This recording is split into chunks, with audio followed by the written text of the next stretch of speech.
si cantik itu sistem pencegahan tindak pidana korupsi itu sebetulnya ada di mana-mana, Mas.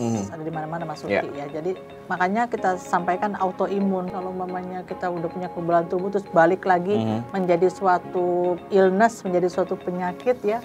Nah, itu tidak seperti itu. Jadi si cantik inilah bentengnya.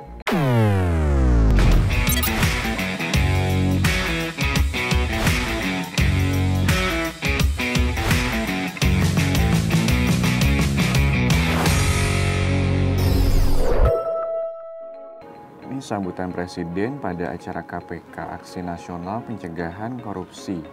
Kita harus membangun tata kelola pemerintahan yang baik, cepat, yang produktif, yang efisien.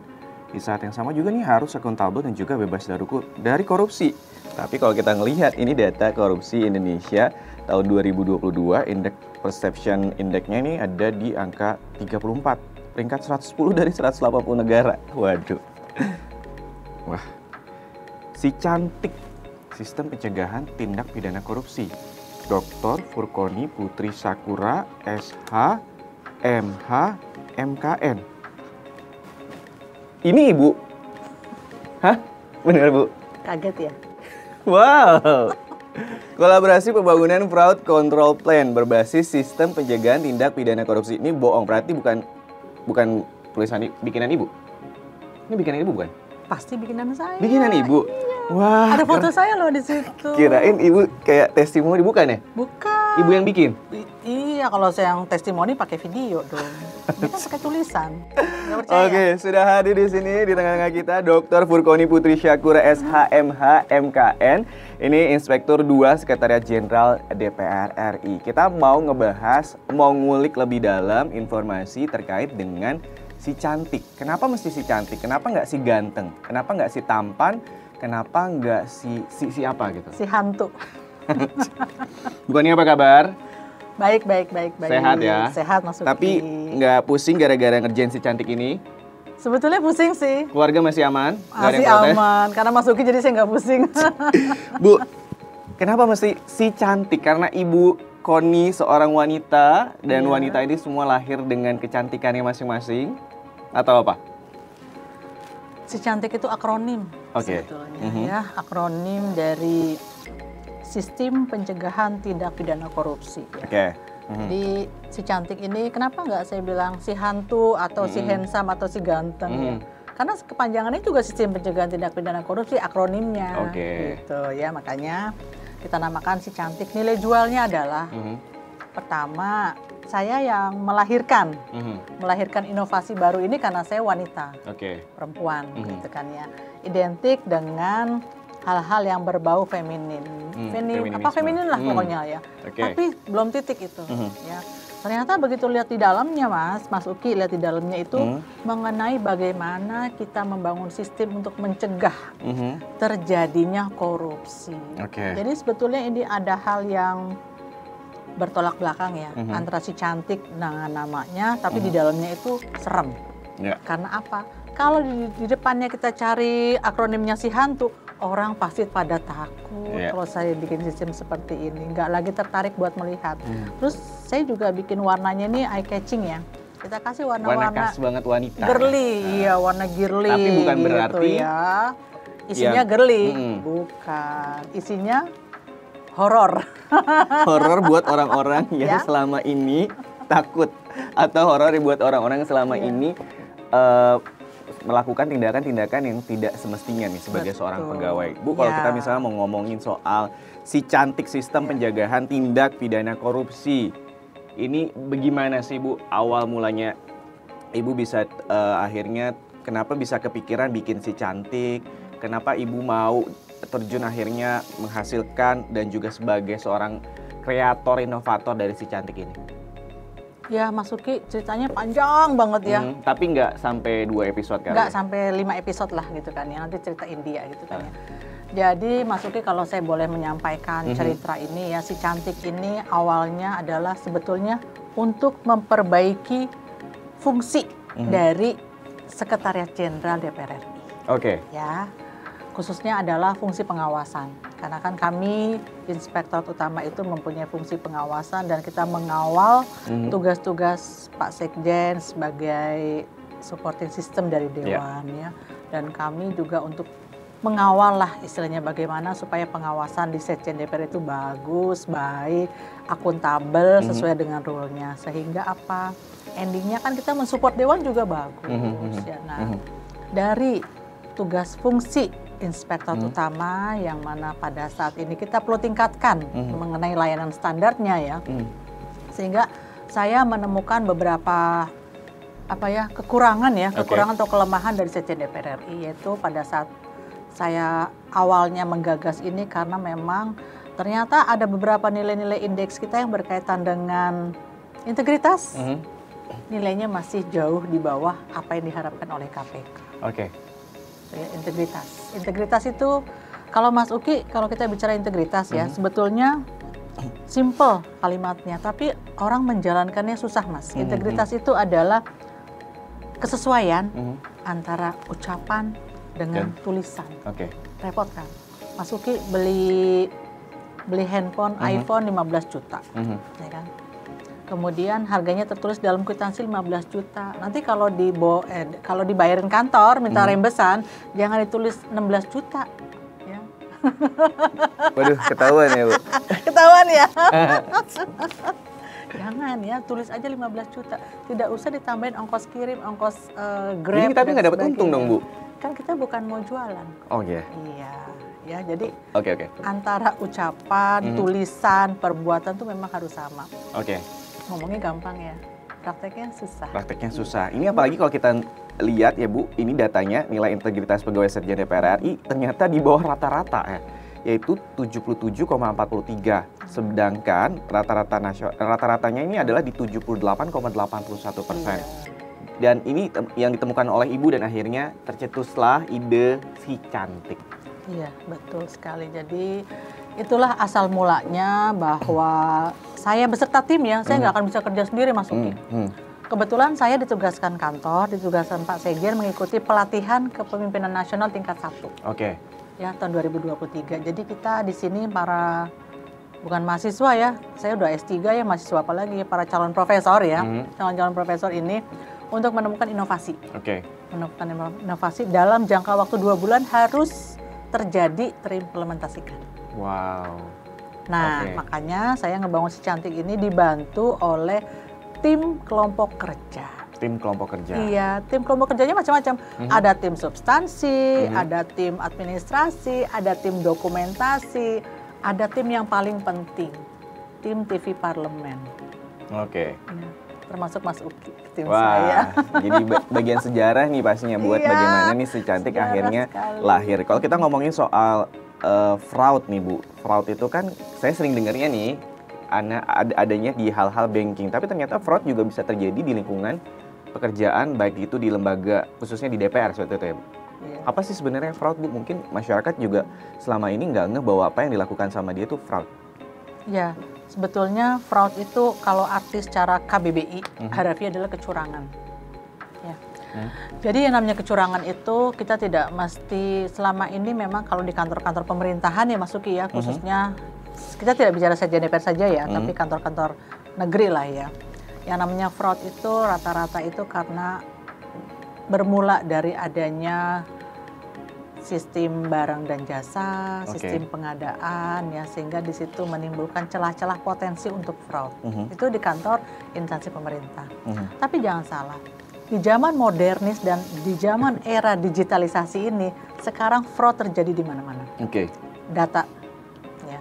Data kita sekarang di handphone nih, di mana nih namanya, di iPad atau di Samsung kita, itu kan banyak data.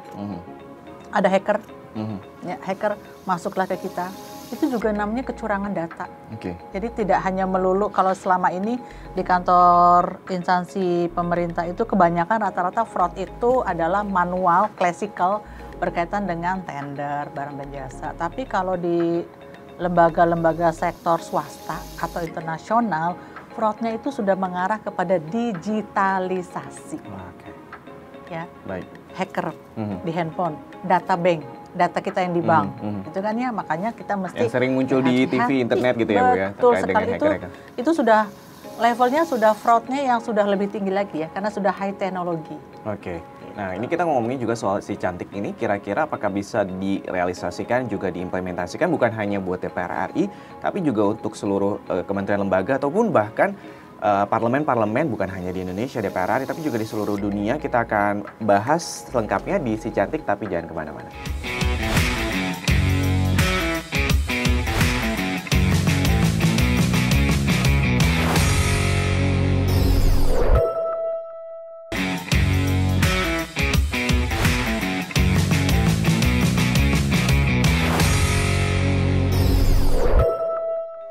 Kita masih ngobrolin soal Si Cantik, Sistem Pencegahan Tindak Pidana Korupsi. Si Cantik for a Better Life, masih barengan sama Dr. Furkoni Putri Syakura, SHM HMKN.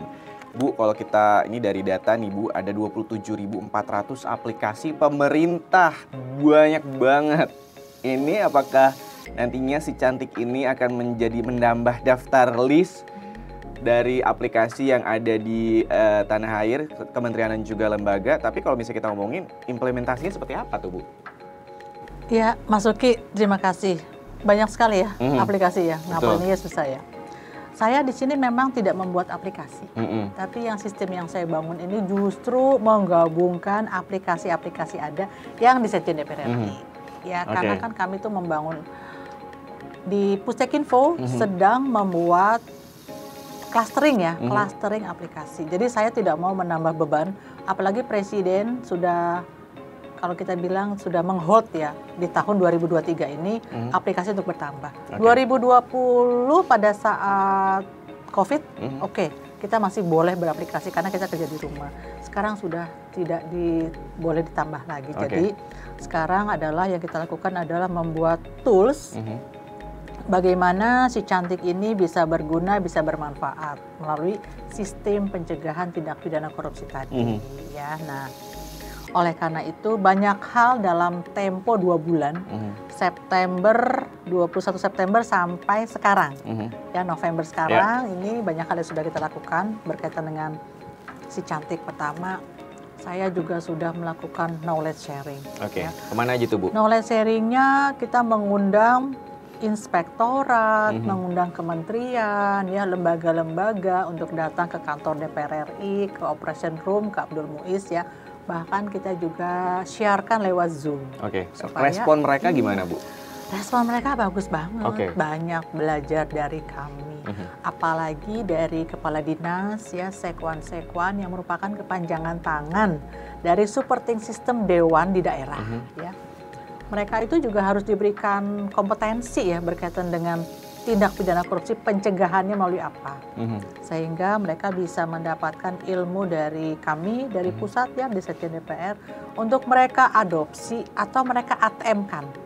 ATM itu ambil, tiru, modified. Iya, modified ya. Jadi kita harus memang seperti itu. Nah, oleh karena itu saya juga membangun Si Cantik ini tidak sendirian. Pekerjaan yang dilakukan sendirian hasilnya tidak akan maksimal. Tapi kita harus mengundang orang banyak nih Mas. Bahkan saya melakukan kolaborasi dengan BPKP. Terus saya juga berkunjung atau mengundang juga dari inspektorat yang memang sudah lebih dulu mempunyai fraud control plan ya. Itu Inspektorat Kota Bogor. Meskipun di daerah di Bogor, tapi ternyata mereka lebih maju dari kami di pusat di Jakarta. Nggak masalah. Kita juga belajar dari mereka ya.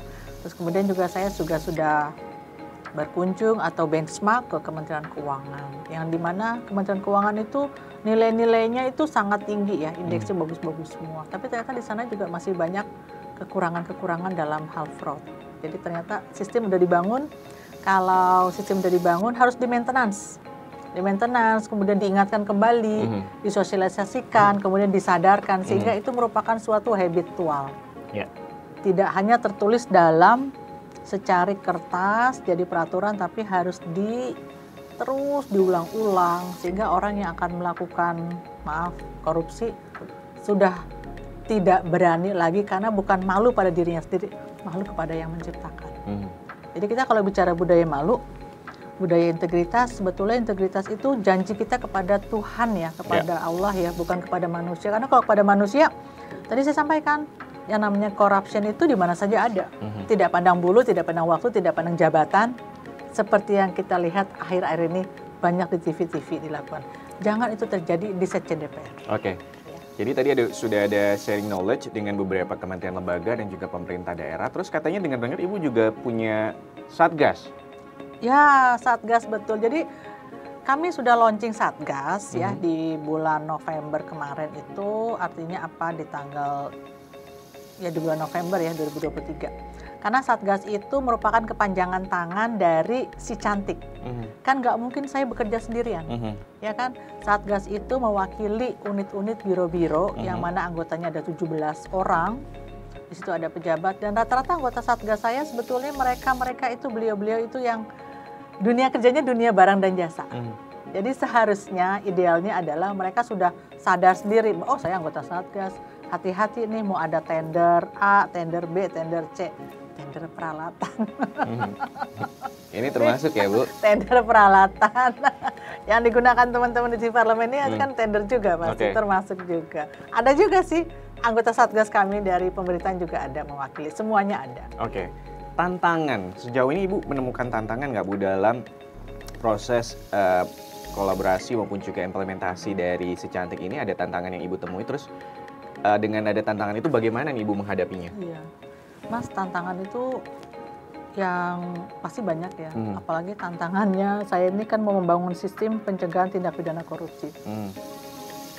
Banyak orang-orang yang merasa nyaman, itu merasa takut. Kayak berasa diganggu ya? Nah benar, kenyamanannya merasa diganggu ya kan? Itu artinya memang yang tidak integritas, tidak akuntabel, merasa diganggu ya dengan hal-hal yang saya buat. Karena sebenarnya itu akan memangkas hal-hal yang nggak baik menjadi baik kan gitu kan ya. Nah otomatis tantangan itu pertama saya bukan dimusuhin, ya nggak ditemenin lah, tidak disambut dengan baik kan gitu kan ya. Tapi karena kemudian, mungkin lahannya dia mau Ibu ganggu. Iya, lahannya mau saya pangkas gitu kan ya, mau saya beresin kan gitu kan ya. Nah otomatis saya juga harus mengundang teman-teman, memberikan pemahaman ya bahwa ini sebetulnya untuk menuju instansi yang lebih baik lagi. Kita tidur enak, tidur nyenyak ya, tanpa harus kita ditakutkan dengan warna-warna jaket yang lagi ngetren ya, mau warna oranye, bahkan anggota Satgas saya kita sematkan jaket warnanya marun, merah tua. Dengan tulisan? Bukan tulisan? Si cantik, tulisan di belakangnya si cantik ya, supaya berat makanya. Karena apa? Ini adalah tanggung jawab Anda. Tanggung jawab Anda itu dengan dianugerahkan disematkan jaket marun ya, Anda harus menjadi role model buat unit-unit di mana Anda berada. Oke, Bu, ini foto Ibu, bukan? Ini kayaknya foto saya zaman muda nih. Zaman SMA? Zaman SMA. Wow. Soalnya rambutnya panjang. Si cantik, autoimun. Kalau ngomongin autoimun jadi keinget COVID gitu. Ini maksudnya autoimun tuh apa Bu? Jadi sebetulnya gini, awal mulanya imun kita ini kan kekebalan tubuh ya, terus kemudian ada autoimun. Jadi kita sampaikan lagi bahwa si cantik itu, sistem pencegahan tindak pidana korupsi itu sebetulnya ada di mana-mana Mas, ada di mana-mana Mas Suki ya. Jadi siapapun itu, makanya kita sampaikan autoimun. Jadi yang artinya apa? Kalau si cantik itu tidak dijaga, tidak di maintenance dan dengan hati ya, kita bicara dengan hati, dengan perasaan, dengan kalimat ucapan. Memang ini kayaknya klise banget sih ngomongnya gitu ya, ngomongnya heboh banget gitu kan ya. Tapi memang harus seperti itu, sehingga tidak berbalik mengenai dirinya sendiri, ya kan. Autoimun kan kalau mamanya kita udah punya kekebalan tubuh terus balik lagi menjadi suatu illness, menjadi suatu penyakit ya. Nah itu tidak seperti itu. Jadi si cantik inilah bentengnya. Bentengnya, tapi bentengnya khusus benteng buat DPR atau bisa benteng buat nggak hanya DPR sih sebenarnya Bu, si cantik ini? Nah itulah kata kuncinya. Jadi sebetulnya si cantik ini adalah awalnya saya mau terapkan dulu dong buat Sekjen DPR RI. Di rumah sendiri gitu kan, masa? After that ya kan saya ingin membangun kepada rumpun parlemen, Sekjen DPD, Sekretariat Jenderal MPR. Kita kan rumpun parlemen nih bertiga, satu gedung nih, ya kan? Untuk bisa ikut membangun seperti si cantik ya. Karena apa? Si cantik itu beda-beda Mas. BPKP juga punya sistem pencegahan tindak pidana korupsi. Dia modelnya beda lagi ya, ada 10 atribut. Kementerian Keuangan juga beda lagi kerangka integritas.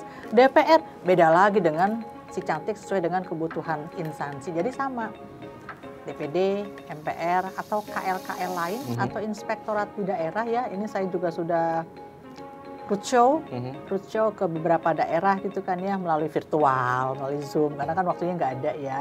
Bahkan kita undang, jadi dari para sekwan, DPRD, inspektorat itu mereka benar-benar si cantik itu menjadi role model dan mereka juga ingin membangun tadi ya, ingin mereplikasi modelnya, bahkan PricewaterhouseCoopers itu lembaga internasional ya, satu lembaga yang memang bergerak di bidang katakanlah konsultan audit ya internasional gitu kan ya, mengatakan bahwa pada saat saya menyampaikan si cantik ini bisa menjadi role model, bahkan menjadi prime mover.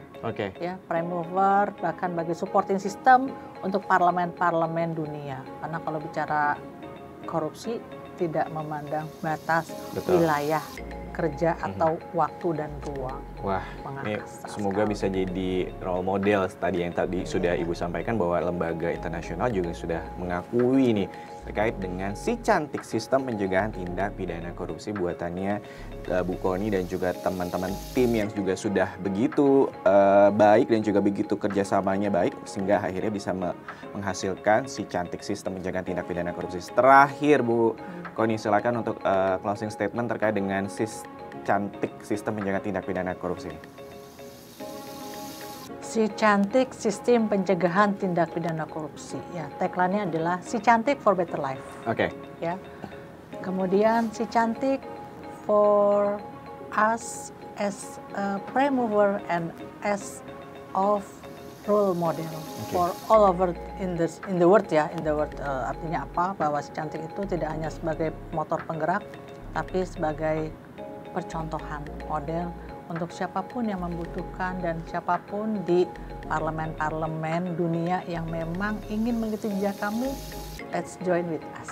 Let's join with Ibu Kony dan juga teman-teman yang lain yang berada di belakangnya, yang pastinya ini bisa nanti sekali lagi sistem pencegahan tindak pidana korupsi ini bisa diimplementasikan, bisa direalisasikan. Mimpinya nggak besar-besar kok, ini mimpi yang sangat sederhana. Bagaimana Bu Kony juga ingin bagaimana nih indeks terkait integritas dari para karyawan Sekjen DPR RI bisa lebih baik, setidaknya bisa sesuai dengan standar yang sudah disampaikan oleh KPK, dan juga berharapnya nanti bisa menjadi role model bukan hanya buat parlemen di DPR RI tapi juga parlemen di seluruh dunia.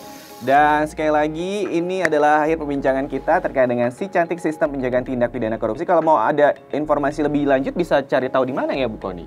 Oh, bisa cari tahunya mudah Mas. Ya. Di sini ada kontak person, kemudian kami juga punya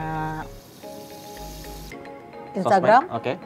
Sosmed kami banyak sekali. Ada Instagram, ada YouTube, kemudian ada Twitter, ada Facebook, semuanya bisa diadopsi di sini. Bahkan di majalah ini juga di sini sudah lengkap semuanya ya, kita bisa lihat di sini, nanti teman-teman bisa melihatnya di majalah ini karena di sini udah lengkap sekali kalau saya rasa.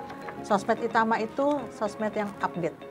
Jadi teman-teman di daerah banyak yang follow kita karena mereka merasa terbagi ilmunya dari kami di pusat. Baik, terima kasih. Dan sekali lagi terima kasih Bu Dr. Furkony Putri Syakura, SHM HMKN. Saya Subki Abdul dan juga seluruh kerabat kerja yang bertugas mengucapkan terima kasih atas perhatian Anda. Sampai jumpa.